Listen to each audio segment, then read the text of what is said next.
Here is the Avast Security News Roundup for the week ending June 11th, 2021. Colonial Pipeline ransomware attack was caused by the theft of one single password.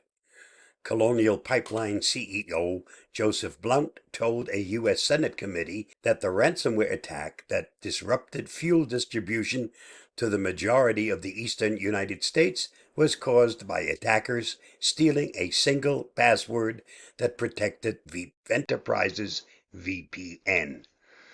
In the case of this particular legacy VPN, it only had single-factor authentication. Blount informed the panel convened this week in order to examine the attack and other similar threats to U.S. infrastructure.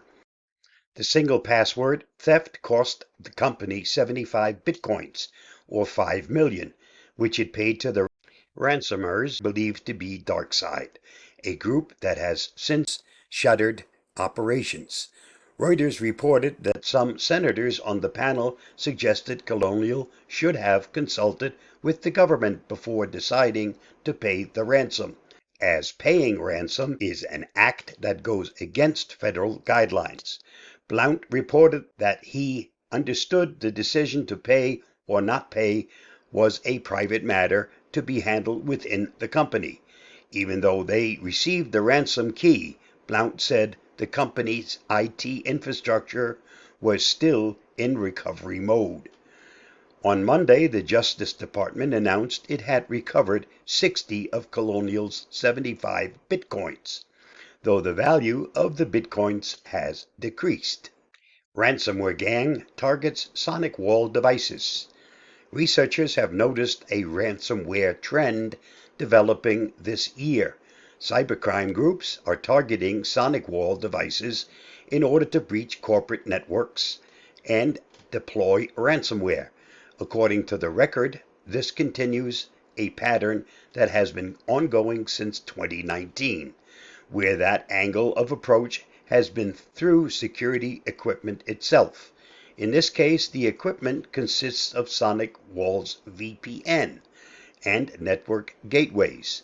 Companies are urged to apply all the latest patches to their equipment and to add two-factor authentication to all SonicWall systems. Global crime sting. Some 16 countries were involved in the operation that was headed by the FBI and Europol, along with Dutch and Swedish police. Over 18 months, they had access to more than 27 million messages sent over the Anam app. As a result of the cooperative efforts, police were able to make more than 800 arrests and search 700 locations. The app was installed on stripped-back cell phones that were purchased on the black market, with the platform hidden within the calculator feature. Criminals then divulged plans of drug trafficking, murder plots, money laundering, and more. Police in more than a dozen countries, in an operation dubbed Trojan Shield, were then able to access more than 27 million messages across 20,000 devices, leading to more than 800 arrests, 32 tons of drugs seized, and more than 148 million in cash and cryptocurrency recovered. Read about the fugitive who inadvertently helped the operation get off the ground by following the link listed below. WWDC announces Siri overhaul for privacy. At Apple's Worldwide Developers Conference this week, the company announced that starting with iOS 15 this autumn, Siri will begin processing audio on devices, meaning that users' queries will no longer be routed through Apple's servers. The benefits will be twofold: more privacy and quicker response time. Apple announced other privacy initiatives as well, including mail privacy protection, which will block email tracking, and iCloud Plus, which will encrypt all traffic and send it through Apple's servers to mask the user's ID. Read more at The Guardian. FindMy will locate your iPhone even when powered off. Another feature of iOS 15 is the ability of the FindMy network to locate a user's iPhone even when the phone is powered off or has been factory reset. 9to5Mac posted that with iOS 15, the phone will never really be powered off, but instead remain in a low power state that acts like an AirTag for the FindMy network.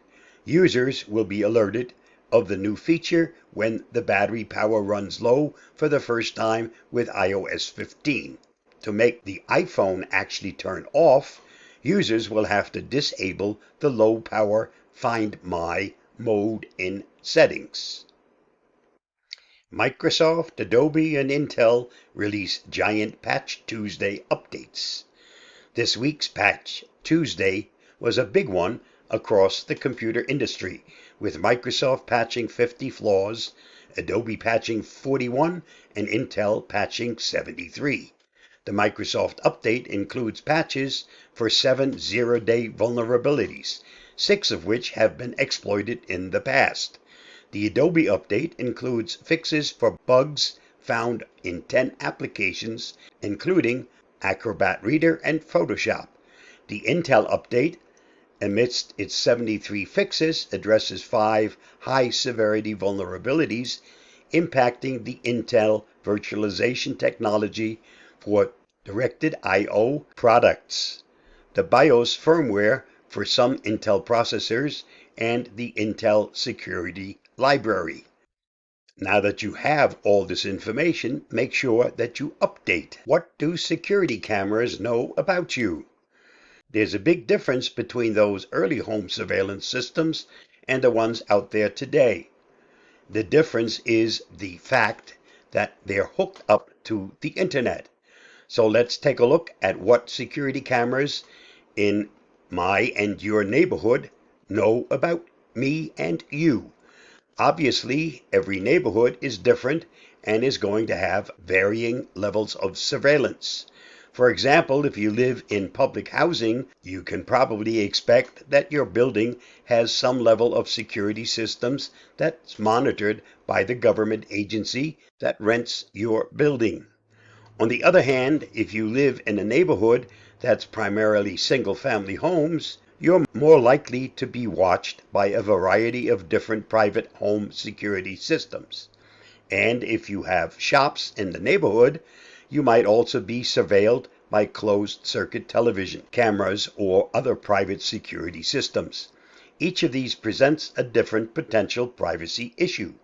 The kind of internet-enabled video surveillance which is prevalent now can have increased privacy risks over more traditional CCTV approaches because it is more widely adopted by private citizens and thus may appear in new contexts. Where you previously expected to be surveilled in a shop, do you now have to expect it in our outside your friends' homes? Avast Chief Privacy Officer Shane McNamee says they're also often set up in a way that involves the recording being transmitted to and stored by third parties on their servers. Unlike traditional CCTV setups, which normally stored recordings locally and for a limited time. If we're looking at just the private home, the top 10 home security brands are Nest Camera, Arlo, Google Nest, Amazon Ring, Blink, Logitech, Reolink, Argus 2, NetAtmo, Welcome, Ventura NP Pro, Canary Flex, and YL Home Camera. Each brand collects different levels of data and does different things with them. So it's going to be pretty difficult to figure out what exactly is being collected, stored in any given neighborhood. For example, some of the popular home surveillance systems are owned by companies that are known to suck up data. Ring, which is owned by Amazon, is the most obvious and well-known example of this. Don't forget about Amazon Sidewalk, which potentially increases this camera's abilities. Others don't. It's really going to vary from company to company. All the companies collect personal info about the owner of the device, both in order to provide the service they paid for and, in some cases, to put into their pool of data about users. They all also record and store video and audio recordings for a set amount of time based on the owner's preference.